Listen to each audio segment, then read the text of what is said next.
Good evening, and welcome to the Marion Minor Cook Athenaeum. My name is Wesley Whitaker, and I'm one of your Ath Fellows this year.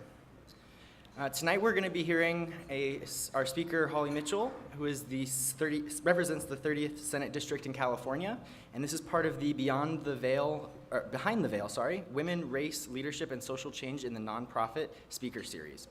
Beyond the Veil explores leadership models and perspectives by harnessing the power of first-person narrative and storytelling by nonprofit CEOs and public servants on the front lines of social change.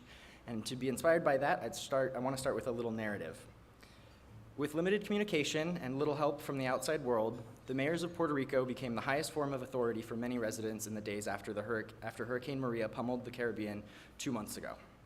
In the capital of San Juan, Mayor Carmen Yulín Cruz worked nonstop on the ground, walking the capital's streets and handing out care packages containing food, water, and supplies. But the following weeks proved that these acts were just the start of her leadership ability. She drew the ire of President Trump after voicing her frustrations with the administration for recovery efforts that were, in her opinion, too little, too late. Since then, she has been one of the most vocal advocates of recovery efforts, raising visibility about the still critical situation facing thousands of residents without access to clean food and water and electricity. Data published today by the Center for Investigative Journalism indicate that the actual death toll is estimated to be closer to 1,000, which is over 20 times the reported number. Cruz was also the first to criticize the $300 million no-bid contract to fix the power grid that was awarded to Whitefish Energy, a Montana company with deep ties to the Trump administration and only 2 employees on the day of the hurricane. The contract has since been revoked and a more transparent bidding process is underway. The dire circumstances gave Cruz little time to think, requiring her to immediately jump into action to help her citizens, stepping far outside of her comfort zone and bravely leading the charge to receive federal support that is adequate for the recovery. What are the special skills that enable some leaders like Cruz to adapt so quickly to new circumstances and to continue to work towards ambitious goals? One answer lies in their intuition, the ability to understand and act immediately without the need for constant deliberation. Our speaker tonight will draw on her own distinguished record of public service here in California and discuss how intuition can be cultivated and made a critical piece of any leader's toolkit. First elected to the California legislature in 2010, Senator Holly Mitchell represents nearly 1 million residents in the 30th Senate District, which ranges from Century City to South Los Angeles. A third-generation native Angelino, Senator Mitchell is chair of the Senate Budget and Fiscal Review Committee and sits on the Senate Committees of Health, Public Safety, and Labor and Industrial Relations, among others. She also founded and chairs the Senate Select Committee on Women and Inequality. Mitchell previously headed California's largest child and family development organization, Crystal Stairs, and worked for the Western Center for Law and Poverty. Frequently cited for her leadership and advocacy on behalf of children, families, the elderly, and the disabled, Mitchell was named the 2017 Lois DeBerry Scholar by Women in Government Leadership, and this year received the first Willie L. Brown Jr. Advocacy Award from the California Black Lawyers Association. Her advocacy on behalf of the expansion of mental health services earned her the Legislature of the Year Award for the National Alliance on Mental Illness California. As always, I must remind you that audio and visual recording is strictly prohibited. Please silence and put away your mobile devices at this time, and please join me in welcoming Senator Holly Mitchell to the Athenaeum.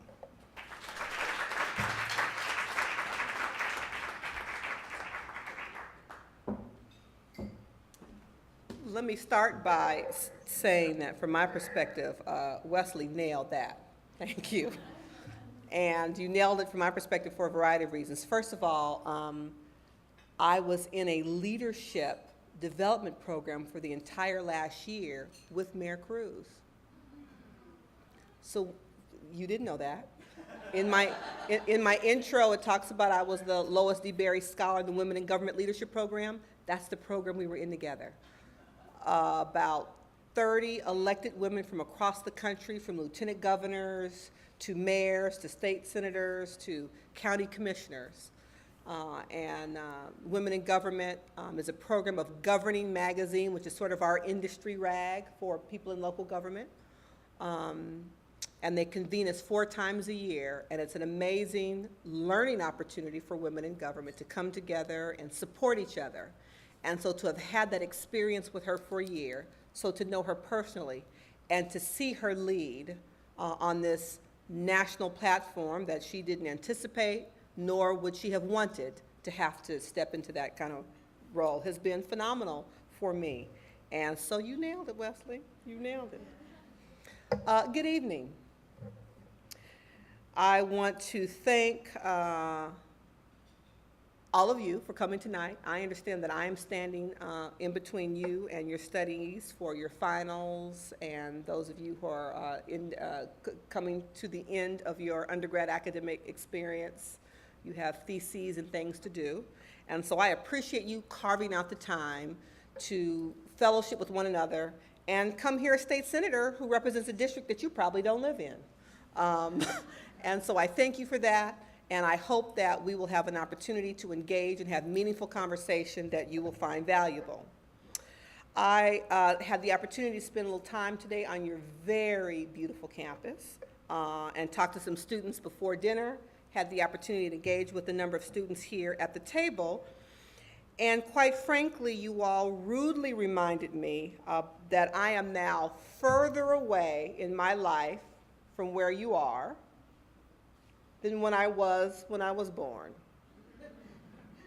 And I know you're like, why is she measuring her life that way? I know it sounds very odd. I'm keenly aware of how strange that is. But my seasoned audience members here are all nodding, because when you get old, that's what you start to do. I remember when.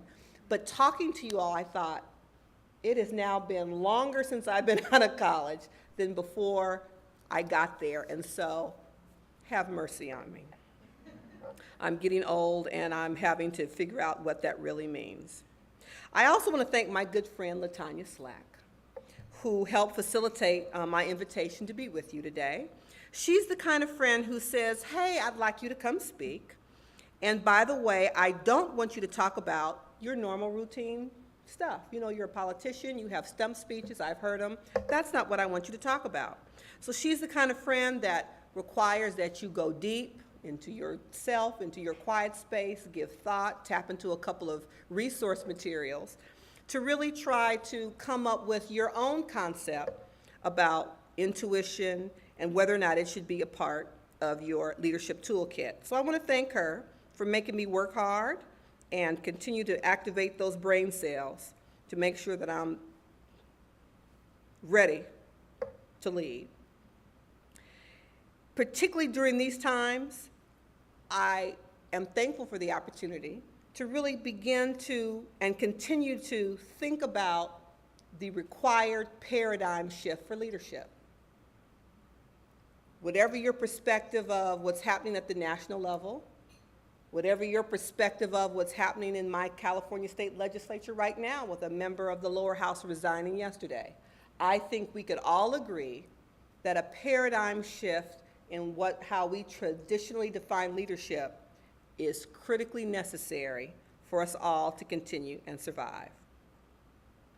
So let's talk about intuition. Intuition. I saw one of those visual tests on Facebook. At least I wasn't playing Candy Crush. And it was the kind of test where the first animal you see is supposed to reflect your leadership style. You've probably seen them. The person who posted it talked about she saw the butterfly and went into great detail about what it means to see the butterfly first. So that was a spoiler alert. And so the comments were so wonderful and empowering, I was convinced, oh, I'm going to click on this and I will see the butterfly. I was going to will that to happen. Well, I clicked on the image. And I see something that looks like a grasshopper. I'm like, what the hell? I'm supposed to see the butterfly. And here's the description. A praying mantis is a master of the senses and patience. It can keep still for hours, waiting for its prey, and acts without warning to hunt. If a praying mantis was the first creature you saw, then you have really strong instincts. Your inner voice guides you, and you're clearly in touch with your primal self. You go by your gut more often than not. You get what you want.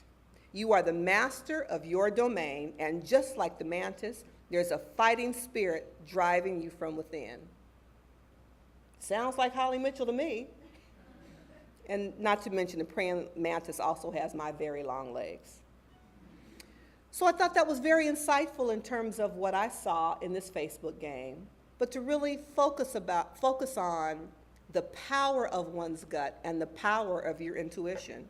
And for me to really, I think about, for the first time, consciously, how it has led me to make the kind of decisions I've made professionally throughout my career, but also how it informs the kind of leader I am, both in the California State Senate and leader of my team, the staff that I lead as an educator, as an employer. So what is intuition really? I think sometimes it's your memory saying, hey, we've been here before, this worked, this didn't, and you might want to consider this as you take your next action.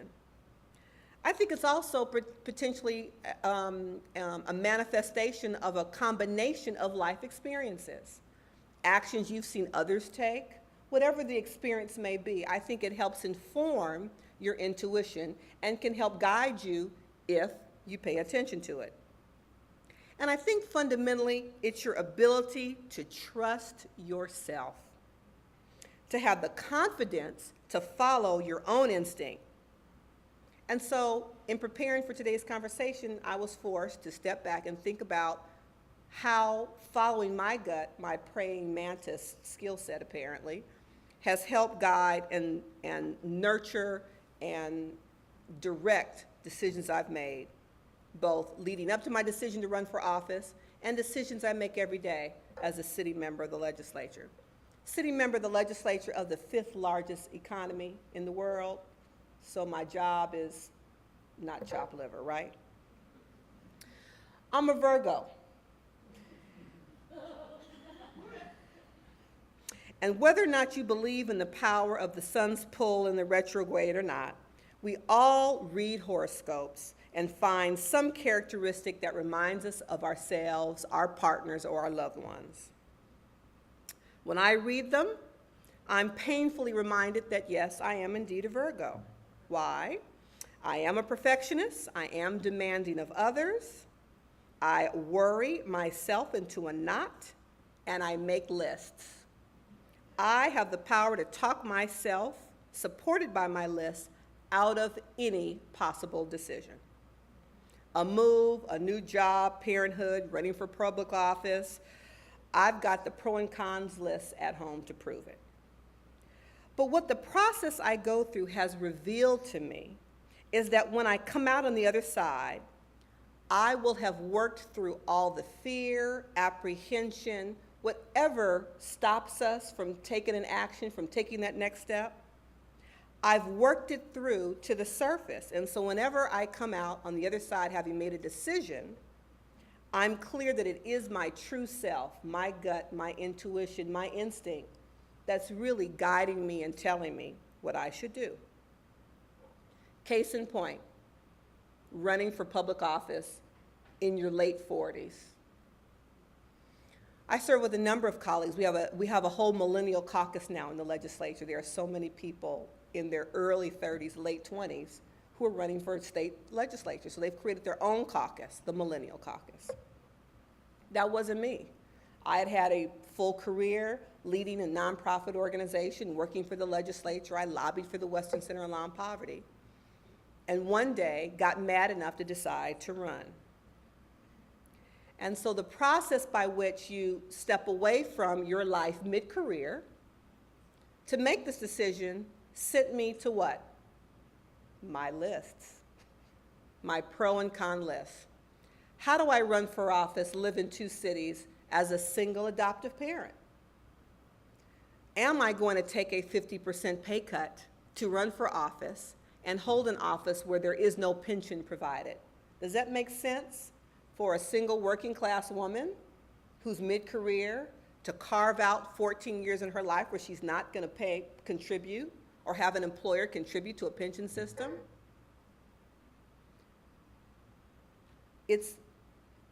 I am clear that running for office is what I was supposed to do.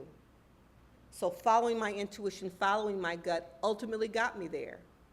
And I have to say that I've been so fortunate that there have been any number of experiences I've had once serving in the legislature that making the decision to run, following my intuition, it's been validated that it's the right thing to do.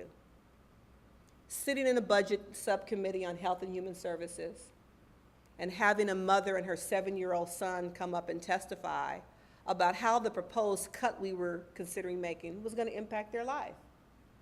And to have a 7-year-old step up to the mic and participate in public comment. How many of you have done that? And say things like, it's not fair that my mother has to sleep on the floor because she gives my brothers and I the bed.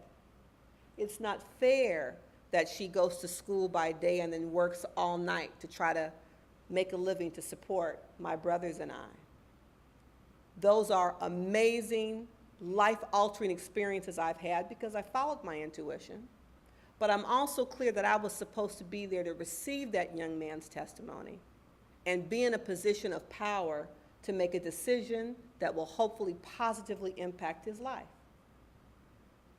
And so working through the fear and the apprehension, having the confidence to follow that instinct, that little voice, to really step out there on faith, some may refer to it as, to put aside all those barriers I mentioned to you about why one would not want to mid-career make such a drastic move, to be in the public domain, to have to go through a campaign, to do all you have to do that makes running for public office a real pain in the ass.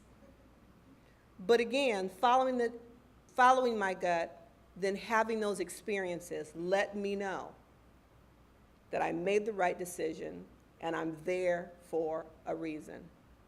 My wish for all of you as you leave these hallowed halls and move out into the workplace is that you get those clues and those signals that you've indeed made the right decision. You won't always get them, and you're not going to get them for every job or your initial, since research now says that you'll have 3 or 4 careers in the course of your lifetime. You may not experience it every time. But I got to tell you, to be able to get to a point where you trust yourself enough to lead in a way that goes against the grain and to find yourself in a position where you know that you're supposed to be there is truly an awesome experience. This past Sunday, I was watching the Sunday morning show, and Stella McCarty was on, telling her story. McCarty, as in the daughter of Sir Paul McCarty. McCarthy. McCartney. This Sunday, I was watching the morning show, and Stella McCartney was on. You get it, you get it. I've seen her handbags. I didn't know her story. I think I'd read someplace that she was indeed Sir Paul's daughter, but I just didn't know her story. Fascinating segment. She talked about the fact that initially she used a different last name when she entered the fashion industry because, you know, she didn't want the baggage of being Sir Paul's daughter. I get that. But she credited her naivete, which allowed her to, quote, simply follow her own intuition. She tells the story. She talks about her naivete allowing her to block out the noise and fear of failure, fear of being a very young leader of one of the leading fashion houses in Paris, being able to block out the noise of all of the haters that came after her, Karl Lagerfeld, any number, who says she's only there because she's Sir Paul's daughter, she doesn't have the aptitude to be a designer, et cetera, et cetera. She said the naivete allowed her to break out the noise, allowed her to ignore ignore the fear of failure, and allowed her to really forge her own path. It allowed her to find her own voice. As a result, she's now one of the cutting-edge leading stylists in the industry. She talked about the fact that the fashion industry is one of the leading polluters in the world, and that no one had paid attention to that before she got there. She has never designed using leather or fur, and she's working with new technology companies to come up with new man-made fibers, man-made silk. And so following her intuition, not letting anyone tell her, how are you going to design and be a top designer and not use natural leather and fur? Following that intuition created a whole new segment of an international sector that wouldn't have happened if she had listened to her own voice and blocked out the fear. Following her intuition allowed a raw talent to emerge of limiting external influences. Anybody here see the movie Sully? I remember the experience. For those of you who didn't, it's Captain Sullenberger who landed the plane on the river, upside down, saved the day, not one loss on the flight. No passengers, the entire crew, everybody made it out. I remember seeing the amazing images on the news, reading about it, but it wasn't until the movie that I fully appreciated the full story behind it. The challenges he had with the National Transportation and Safety Board, NTSB, who questioned the decision he made. While we were all, amazed by the heroics, NTSB said, we think that you took an inappropriate, unnecessary risk. And so they ran a number of simulations to figure out, would it have been a better option for him to try to land the plane in New Jersey, Newark, a variety of simulations. And every simulation came back saying that he made a mistake. He continued to push, continued to defend the decision he made. It wasn't enough that he saved everybody. The question was it the right thing to do, and should he actually be sanctioned? And the turning point came when he asked a very different question. The computer simulations were following the logbook by the time, but it didn't factor in things like fear, human instinct, time delay when he realized what was going on, and the human decision-making process when he had to acknowledge there is no example in our training to help me navigate the best way to do this. He tapped into his gut, his life experience, his intuition to come up with a new solution for a problem that had never been thought of or used as a training example. That led me to a deeper understanding that in this modern age of technology, that there will be professions and jobs and leadership responsibilities that computers and programs and apps will never be able to hit the mark on. It's about you in this room, growing, learning, finding your own leadership path, your own leadership theory and voice, and fundamentally, it's my hope, tapping into your own, whatever you are most comfortable calling it, your human spirit, your intuition, your gut, the voices in your head, whatever speaks to you to help guide you in making decisions that helps guide you every day, that helps you make decisions about what's right or wrong for you, for your family, for your community. The Sully example I thought was just phenomenal in terms of acknowledging the human experience and the power of following your own voice in making critical decisions.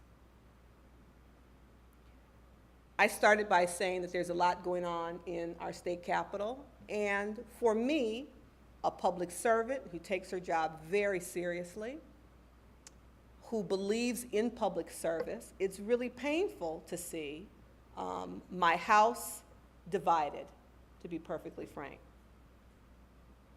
And I live by a number of kind of theories or beliefs, but I recently ran across a quote by Jack Kennedy, and it is, "The best politician is the man or woman who doesn't think too much about the political consequences of his or her actions every day." Some could argue some of my colleagues weren't thinking about the consequences of their actions. But I think that can resonate with all of you every day. That if you can tap into your core, what excites you, what motivates you, what wakes you up in the morning before your alarm clock rings, and figure out how to develop that into a leadership opportunity professionally for you, and not worry about how you're perceived, whether you're going to manufacture clothes with leather and fur like others, whether or not you're going to elevate above and beyond the fear and what everyone else is doing to follow your own passion and desire. That's my wish for you at this stage in your life. Because I think that will help create a community that really benefits all of us, where you have the freedom to innovate and come up with solutions like how to land a plane in circumstances that no one ever thought about. Those are the opportunities that lie before you, and we all are counting on you to get it right. So follow your gut. That's all I got.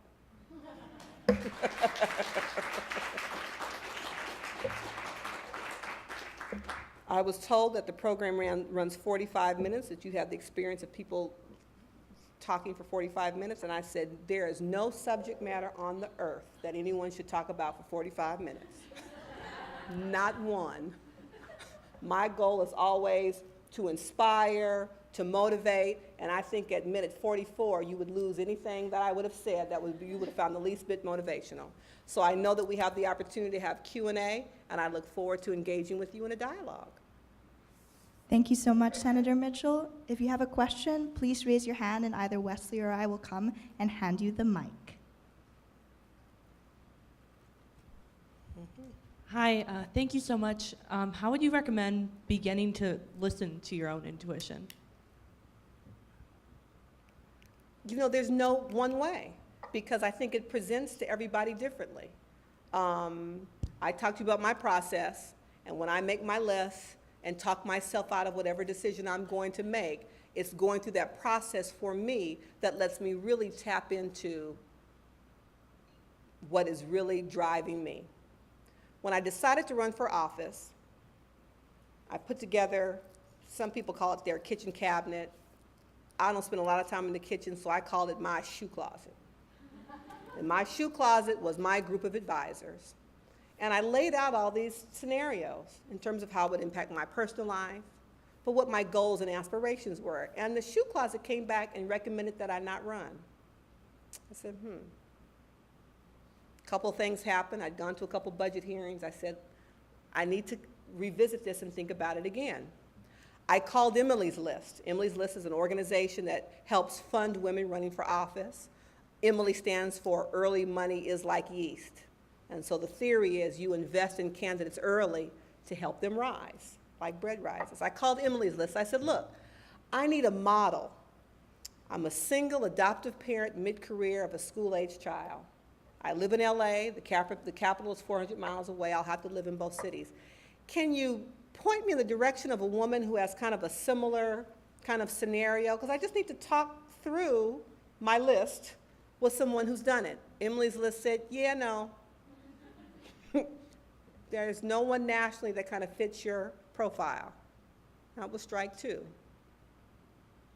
And then a budget subcommittee took an action on child care, where they were eliminating subsidized child care for 13-year-olds across the state of California. And I thought, I would have sooner left my son home alone at 4 versus 13. That's ridiculous. And I got mad. And it occurred to me that systems, the term limits initiative, the no pension were set up to prevent someone like me from running. I had the skill set, I had the work history, I knew these programs inside and out. I had run the largest child development agency in the country. The action they were taking runs counterintuitive to what we know is best in the world of child development. And so if not me, then who? And so it was those series of no's, me asking the questions, getting the answers, that for me allowed me to really get to the core of my truth, which is you gotta run. You gotta run. Because of my life experiences, because of my professional background, if not me, then who?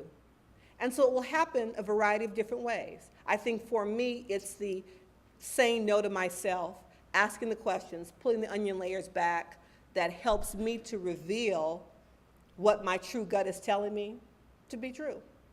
And I have to say, and you should ask people in your life, has your gut ever really steered you wrong? Now, sometimes I like to think I'm smarter than the gut and come up with all my reasons for either yes or no. But I gotta say, my gut and my intuition and what I know to be true has never steered me wrong.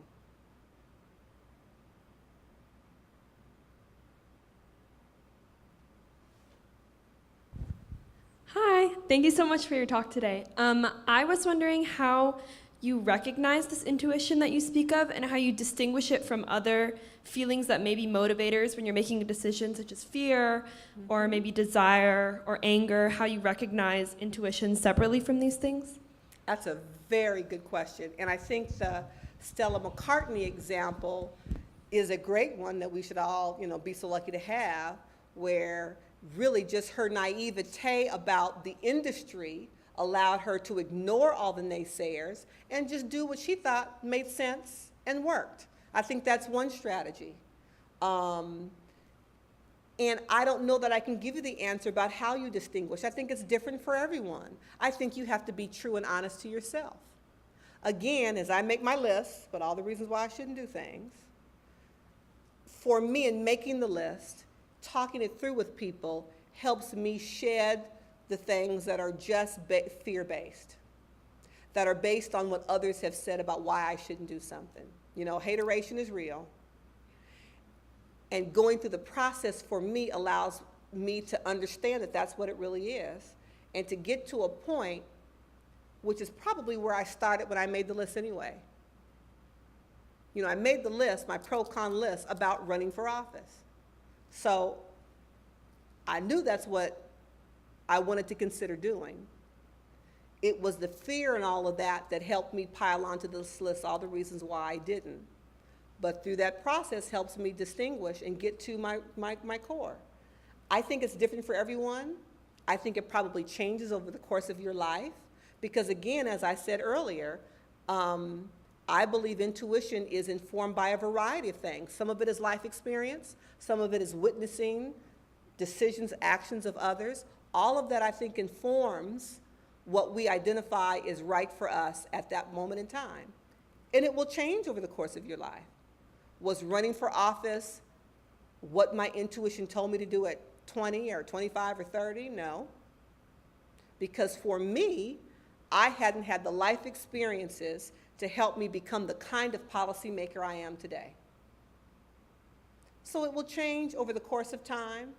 Your gut will tell you no at one point, circumstances will change, and the green light will come on. And it's really up to you to be conscious, to have a level of self-confidence that you are looking out for your own best interests, and make the decision. I know it's easier said than done, but I think it's an exercise that we can all engage in to really figure out how we can be the unique leaders that we are, breaking the mold of what a leader may look like or be like or how old they are, but becoming leaders in our own right.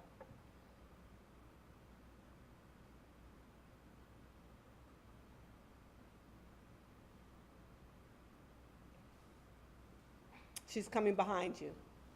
There you go.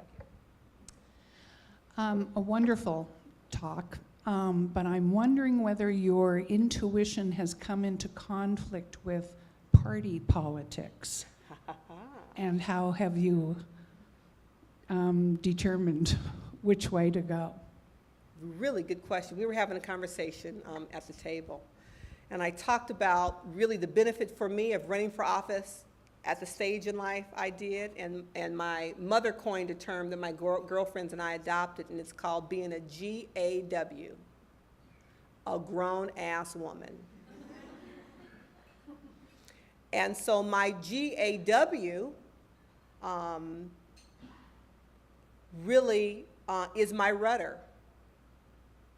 I'm clear what I've sacrificed, what I gave up to run for office. I'm clear about why I ran. And I'm clear about wanting to be the kind of boss, employer, elected official that I would want to work for or have represent me. I'm very fortunate that I represent a district, the 30th district in Los Angeles County, that based on town halls, coffees with the senator, op-eds, polls, I'm really deeply in sync with. It's the community in which I was born and raised. I'm a third-generation Angelino. And so my constituents, I reflect the needs and wants of the vast majority of my constituents. I wanted my mother to grow old in a Los Angeles that would be nurturing and caring for her. I wanted to raise my son in a Los Angeles with great public schools, parks, clean open air with his little asthmatic self. And I wanted to be in a Los Angeles that I would continue to be proud of. And so my GAW-ness and those goals and aspirations really have helped inform my rudder and help me make the decisions every day that I think are in the best interest of not only my constituents, but California as a whole. There have been times when it ran afoul to leadership, not my party so much, but certainly leadership. The year before I was appointed budget chair, I was the lone dissenting vote on the Senate floor of a budget. I had been a budget subcommittee chair, Subcommittee 3, Health and Human Services, the area that for the last decade and a half has experienced the greatest cuts, even more so than public education.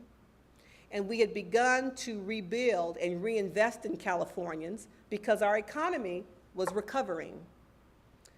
And we had worked very hard in shaping this budget, which included some investments that in the final analysis, the final deal, were cut.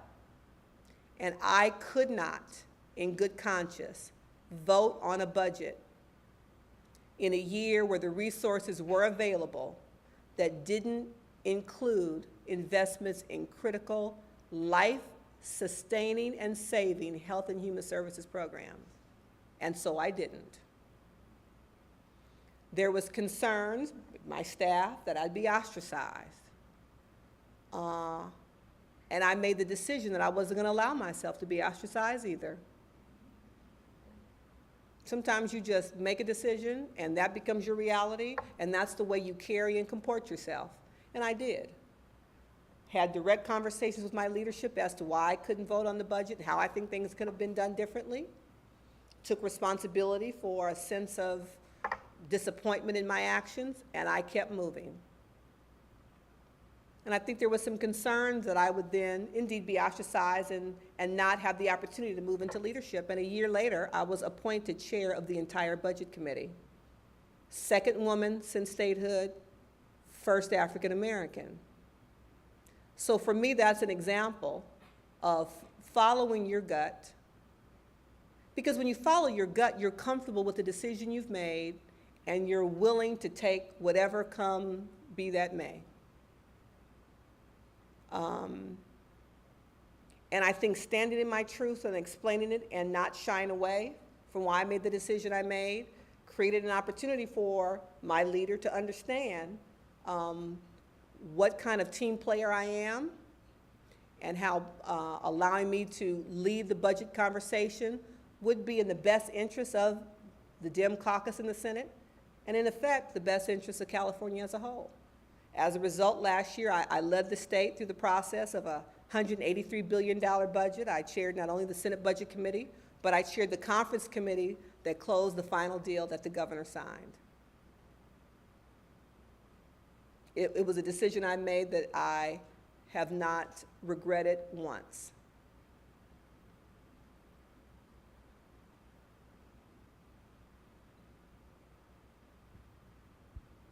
Hi. Thank you so much for your time and for your talk.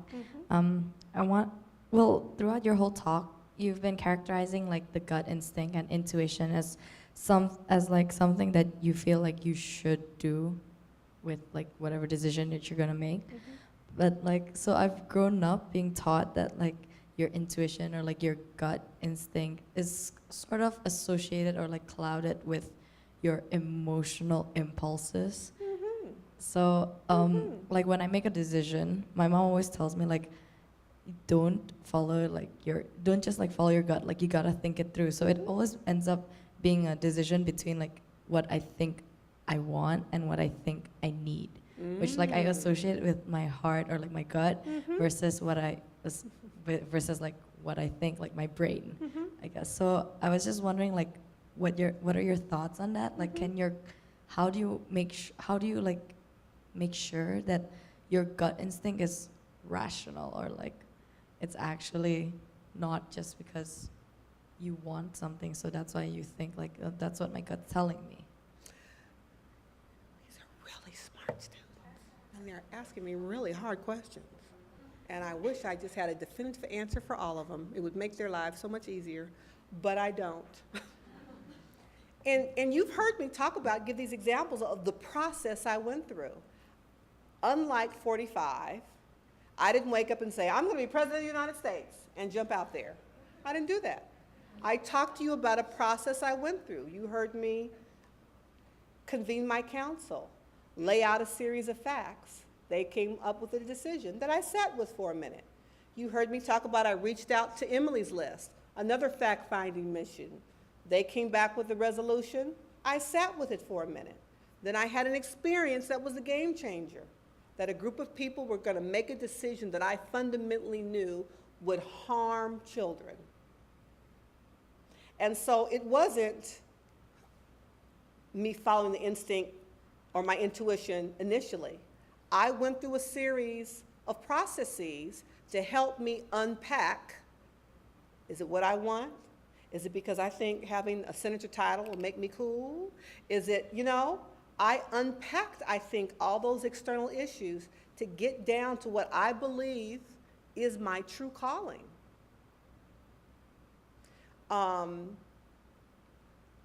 This wasn't a selfish act. You heard me say 50% pay cut, right? No pension, travel back and forth, it's nothing like waking up on Monday morning thinking, I'll put this on and reach for the black shoes and realize they're in the other house. Nothing like that in the world. And so it's not an easy existence, quite frankly. And so I don't think ego, for me at least, trumped what I found to be my true calling. And so there's no easy answer. And of course, you're supposed to listen to your mother. Being a mother, you're supposed to listen to everything she tells you. However, you have to figure out what resonates with you, and only you can answer that question truly for yourself. Am I doing this because I want to, or am I doing it because it's my gut telling me it's the place I'm supposed to be? It's the leadership station I'm supposed to take. Only you can unpack that and figure that out. And you'll have to figure out, I hope you don't become a list maker like me because it's painful, but you'll have to figure out what your process is to allow you to peel those onion layers back and figure it out. But let me say this. We need you to do that work, because we need you to make decisions and ascend into leadership in sectors and fields and work that feeds you so you do good work for the rest of us. Some of my colleagues who have made questionable decisions or been forced to leave office didn't make decisions in the best interest of the people who elected them, right? We have a joke in my office. We have superhero capes that hang on a coat rack, and we joke around and say, use your superpowers for good. And so we really need you to tap into the amazing experience you have here at this stellar institution, take that knowledge, go out into the world, and figure out your space and place in it, and do good work and be leaders. So from my perspective, this is one element of the toolkit that you will have to assemble, first here as students, and then as you enter the work world, that will help guide you and help you make the best decisions for yourself and for others. Only you can figure that out.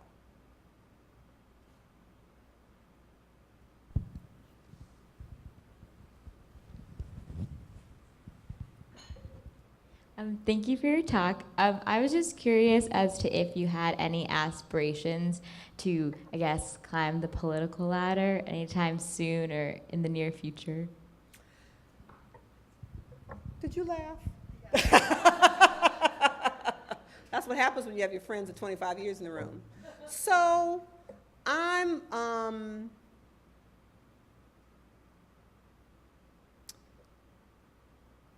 as my teenager says, Google it, Mom. If you were to Google my name, you would see a number of things that have been in the press lately. The leader of the Senate is called the pro tem, the president pro tempore. That's a leadership position, and you are elected to that position from the members of the Senate. You've heard of the Speaker of the House, President of the Senate at the federal level. It's the pro tem. So you will see my name in articles as being rumored as a leading contender for pro tem. My gut and intuition said to me, that's not for me. Others have said, influence from external influence, you'd be great, you're a strong leader, you're a GAW, and that's what the institution needs. And I get that. But I've also understand that what drives me and what I want to accomplish and the role I play in the Senate as a whole, not too many other people can do that. And it's more important for the communities that I fight for, that I'm there, being their advocate, fighting every day, versus stepping into the role of the leader of the House who assumes very different responsibilities in terms of moving a full agenda, keeping everybody happy in the caucus, et cetera, right? So I'm following my gut and my intuition that says my goal when I ran for office was to chair budget, because the experience that motivated me to run for office was a budget action. That's what got me there. And so I want to use my superpowers for good in the realm of the budget. That opportunity is available. It's a bright, shiny thing. I would be the first woman in the history of the state to be the pro tem. You know, that's attractive. But when I go back into why am I here? What direction is my rudder leading me? It doesn't take me there. I don't know. I term out in 2022. We live in a term-limited environment in California. I fall under the old rules where you can serve a maximum of 14 years. The new rules are a maximum of 12 years. So I will term out in 2022, and I don't know.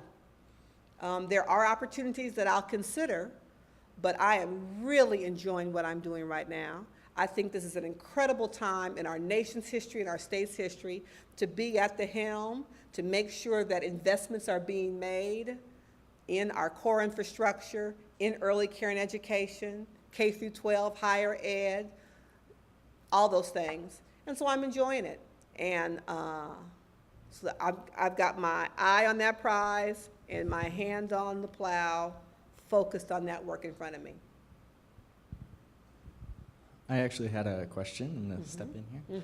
I was really, I liked your story about listening to the testimony of the 7-year-old and how moving that was for you. And I'm sure you're used to all different kinds of people coming to talk to you, each with their own angles, motivations, and objectives. So what role does intuition play, or your gut feeling play, in figuring out who else's heart is also in the right place and who's just trying to get something from you? Wesley is going to be president of the world. Wesley's a smart brother. That's a very good point. And, I'm human. I don't know that it's always kind of on point. A group or a person could walk in and, I'm human. They can kind of rub you the wrong way, say the wrong thing, whatever. And I have to try to, let my own humanness and my own biases, implicit or explicit, not shadow how I receive information. I think that there are issues that just innately I am more sympathetic towards, but I take my job very seriously, particularly as budget chair, in understanding that I have a lot of learning to do. The pace, as you know, having spent the summer in Sacramento, the pace at which we move and the amount of information that comes at us is overwhelming. We hear 4,000 bills a year. Right, my sentiments exactly. Maybe 24 of the 4,000 you will read about because they're controversial, they're bonds, they require 2/3, maybe 24 in a good year. Nonetheless, 4,000 come across one's desk. Add to that my budget responsibilities. You can imagine how much paper, how much ink, how many hearings go into a $183 billion budget. There are 4 subcommittees that have dozens of meetings. They fold into the full budget committee. We hear all the issues and vote on a budget bill, what we call budget juniors, and there may be 4 or 5 budget junior bills, and then trailer bills up the kazoo. The budget document itself appropriates the funds. The trailer bills stipulate the programs and how it's spent. So it's a dual process. And so I am clear that I can't know everything about everything. And so taking the meetings from key stakeholders, constituents, others who have an expertise that I don't, is really important to help inform my process about whether I go up, down, or lay off an issue completely. And I think, and I tell people all the time, because before I ran for office, I did public policy work and would train people on how to be an advocate.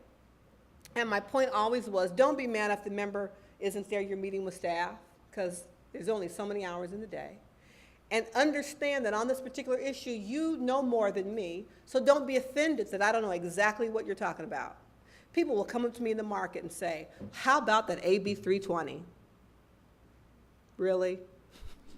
4,000 bills a year. And I had to get comfortable saying, I have no idea what AB 320 is. Can you tell me a little about it?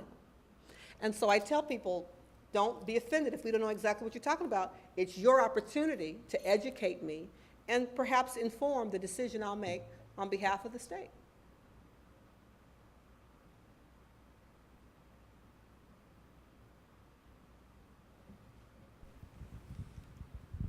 Thank you so much. This has been so enlightening. I, as a fellow GAW, I definitely have had my experience where my intuition has gone totally awry. How have you had that kind of experience? And if you have, how have you navigated it and transformed it or done? Well, tell me what you mean by having gone awry. Well, so I feel that. like I've thought that my gut was telling me one thing, following that line, and then having it, and having the regret, and not having the sort of like owning that this was an experience and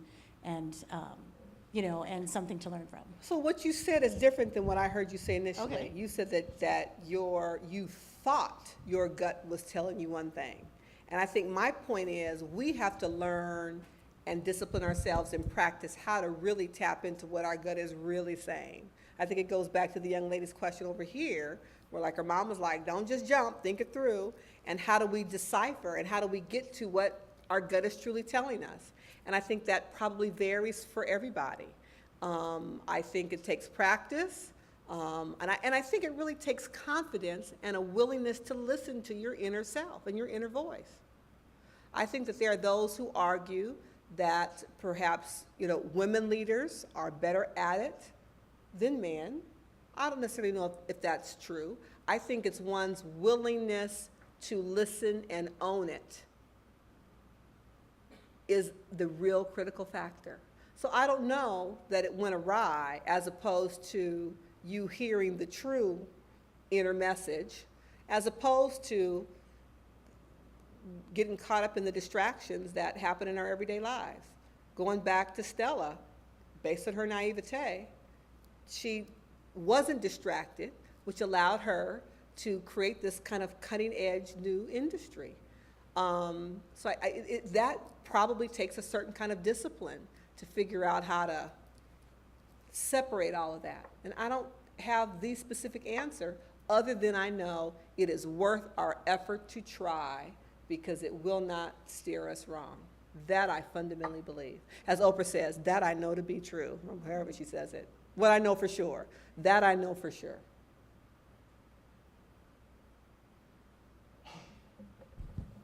Hi, thank you for your talk.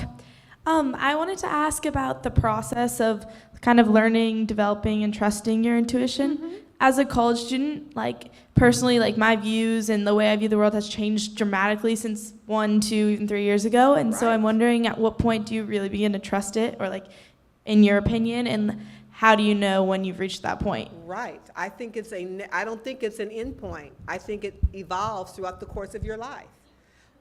You're absolutely right. You are at this station in your life, other than probably your first year of life.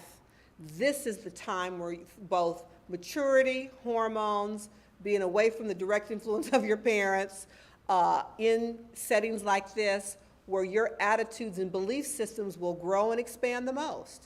This is your time to have that life experience. And so this is the time where you also can tap into how you define your rudder. What is my rudder? What do I fundamentally believe is right and wrong? And what fundamentally motivates me? What kind of mark do I want to leave on the world? And it will evolve and change. What I believe to be true for myself at 25 changed when I became a parent. At 35, I'm a late bloomer. Has changed again as he has grown and is less dependent on me and more independent. That gives me a freedom to once again figure out what mark am I going to leave on the planet. And so it's not a point in time where I'm a GAW, I got it, no more learning for me. This is my intuition, this is my gut, I'm done. We're not so lucky. It will evolve as you move into other rich learning experiences and environments, and it will continue to change, and it's up to us to continue to tap into it and figure out how I've learned, how am I factoring this new information, these new life experiences that help inform my intuition and help guide me to these new kind of decisions about my life. There is no end point when you hit it and you're done. It will evolve as you evolve and mature and grow. I actually have a question for you, Yes, Senator. ma'am. Thank you so much for speaking with us tonight. You said that you wanted to inspire, and for me, you did the job, so thank you very much. I wanted to ask you, you've been speaking a lot about your intuition in terms of moving forward with your own personal life. Mm-hmm. And I wanted to ask you, I don't know if it's on the flip side, but I wanted to ask you about compromise.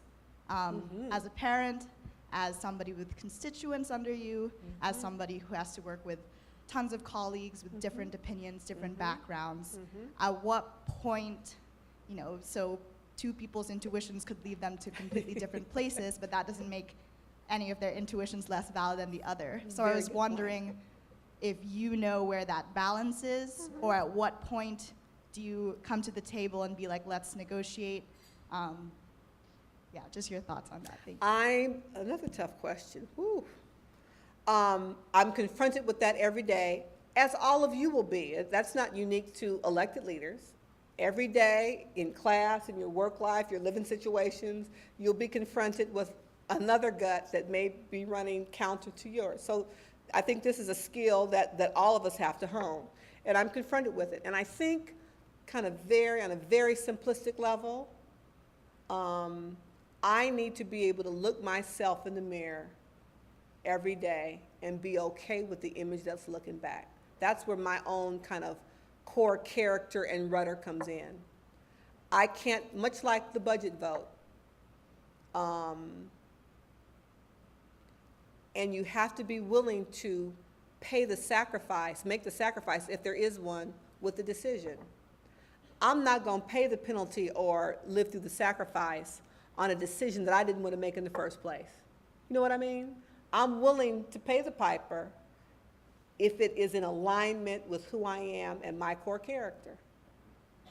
One quick example. 25 years ago, there was a policy put in place. It was a ballot initiative. It failed. The voters voted it down. And it was in the cover of dark, Big Five budget deal. And it was based on a classist, sexist theory, racist theory around welfare, and that women would have more children for the sole purpose of increasing their welfare check. It was a part of the national Republican kind of platform, and it passed in California. And so there was a 25-year period that if you were on welfare and you had another baby, your cash grant wouldn't expand. That policy is one of the major drivers that have led California to having the highest child poverty rate in the nation. California. And so I got elected, worked with a number of children's advocates, family advocates, and they said the maximum family grant has got to go. 15 other states, because research has now shown us 20 years later that the average family size of the general population is 2.5 kids. The average family size of families on welfare is 2.5 kids, and it hadn't changed. This notion that welfare recipients had 15 and 20 children was a fraud. So their hypothesis was wrong. 15 states have now realized the damage it caused and reversed the policy. I thought, stakeholders thought, California needed to do the same. And my argument was, I have never met a woman, and don't believe she's been born yet, who would have a baby for an additional $120 a month. She doesn't exist. And I told the governor that. And I told my colleagues in the legislature that every year for 4 years. So in year 3, folks came to me and said, okay, we know maximum family grant, we know the woman hasn't been born yet who'll have a baby, we know, we've heard it. Tell you what we'll do, let's eliminate it prospectively. So children born today won't fall under maximum family grant. I said, well, in LA County alone, that means I will have abandoned about 30,000 kids who were born under the maximum family grant policy. I don't think I can do that. Okay, Holly, so that means you're willing to let this policy stay in the books for another year or another, I don't know, 10,000 kids could be born under it? Yes, because I'm going to come back next year and I'm going to try again to eliminate it and grandfather in the children who have been subjected to it since birth. Tough call. Made the decision, and a year later we got it through. So, are there times I blink and compromise? Yes.